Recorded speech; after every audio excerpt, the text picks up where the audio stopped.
હાલ જિલ્લા પંચાયત અને તાલુકા પંચાયતની ચૂંટણી જ્યારે અત્યારે ઉમેદવારોનો જે ચૂંટણીમાં ઉમેદવાર તરીકે જે ઉમેદવારી પત્રક ભરી રહ્યા છે આપણી સાથે અહીંયા માણાવદરના અલગ અલગ લોકો જોડાઈ ગયા છે અને ખાસ કરીને 5 વર્ષ જે શાસન હતું તે કેવું રહ્યું તે આપણે લોકો પાસેથી જ જાણશું. હાલ આપણે ભાજપનું શાસન હતું 5 વર્ષ, તમને કેવું લાગ્યું તમારા નામથી? 5 વર્ષમાં ભાજપ સરકારે તાલુકા પંચાયત કે જિલ્લા પંચાયતમાં કોઈ કામ એવું સારું કર્યું નથી. તો એને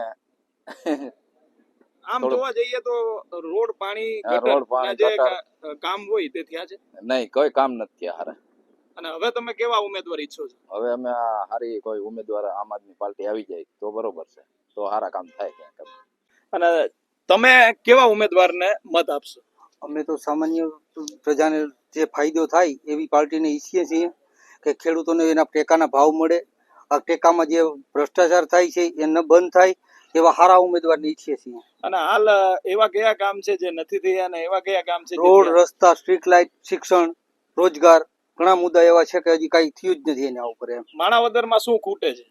માણાવદરમાં રોડ, રસ્તા.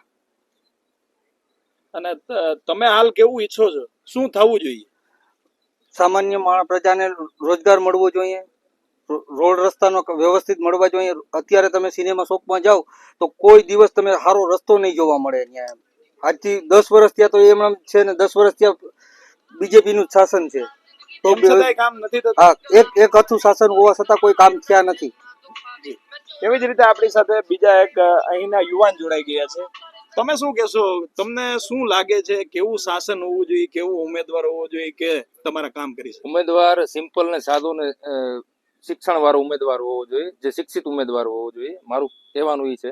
એટલે સારા કામ કરી શકે, પ્રજાના પ્રશ્નોનો ઉકેલ લઈ આવી શકે, રોડ રસ્તાનું કામ કરી શકે. આજે જોઈએ આપણે ગામડાની પરિસ્થિતિ તો બહુ કઠોરી પરિસ્થિતિ બની ગઈ છે કે રોડ રસ્તા છે નહીં, ગટર યોજના છે નહીં, પાણીની વ્યવસ્થા સારી નથી, શિક્ષણ વ્યવસ્થા સારી નથી, રોજગાર વ્યવસ્થા સારી નથી, અહીંથી સ્થળાંતર કરવું પડે છે. એવી પરિસ્થિતિ અત્યારે ઊભી થઈ ગઈ છે.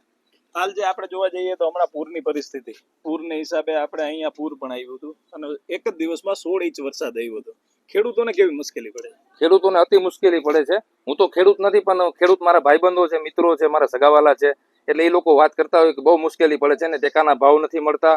એની ઉપર અતિ અન્યાય થાય છે ખેડૂતો ઉપર ખાસ કરીને. અને તમે યુવાન તરીકે એવું કયું કામ ઈચ્છો છો જે માણાવદરમાં થવું જોઈએ, માણાવદરના ગામડામાં થવા જોઈએ? હું તો એવું ઈચ્છું છું કે સારા રોડ રસ્તા થવા જોઈએ, સારી શિક્ષણ વ્યવસ્થા થવી જોઈએ, સારી આરોગ્ય વ્યવસ્થા હોવી જોઈએ. આ વસ્તુ જરૂરી છે. એવા જ એક યુવાન બીજા પણ આપણી સાથે જોડાઈ ગયા છે. કેવા કામ? રોડ રસ્તાના સાવ કામ ખરાબ છે. બધે ગ્રાન્ટ આવે છે, રોડમાં અડધું કામ થાય છે, અડધું પતી જાય છે, ગ્રાન્ટ ખવાઈ જાય છે. અને એકે રોડ રસ્તા તમે માણાવદરથી બાટવા જાઓ, એકે રસ્તા એવા નથી સારા છે. બાટવાથી આગળ ઘેડમાં જાઓ તો એ રસ્તા બધે ખરાબ છે.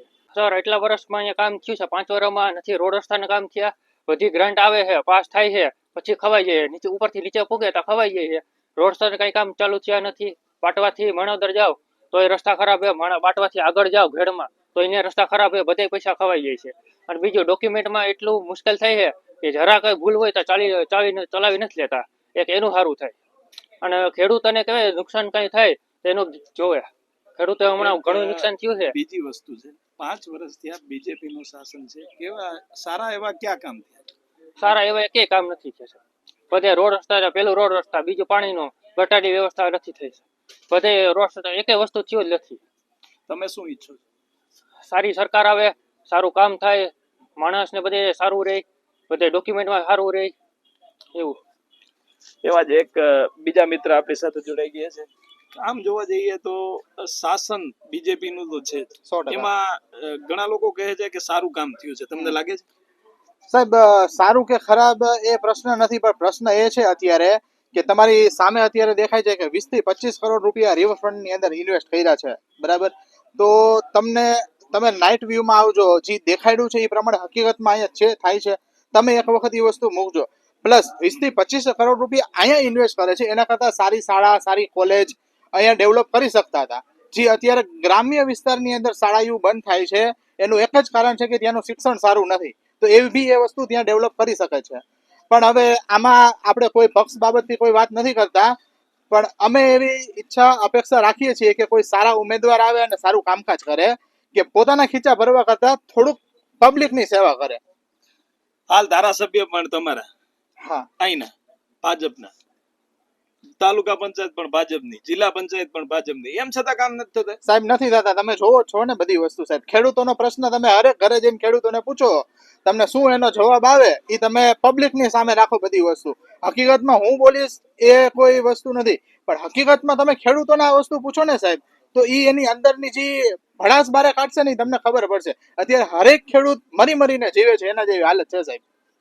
આમ જોવા જઈએ તો હાલ માણાવદરનો મિજાજ છે એ કંઈક અલગ જ દેખાઈ રહ્યો છે. અને 5 વર્ષ ભાજપનું શાસન હોવા છતાં લોકો, યુવાનો એવું કહી રહ્યા છે કે હાલ જે થવા જોઈએ એ કામ નથી થયા. નિર્ભય ન્યૂઝ, યજ્ઞેશ ભટ્ટ, જુનાગઢ.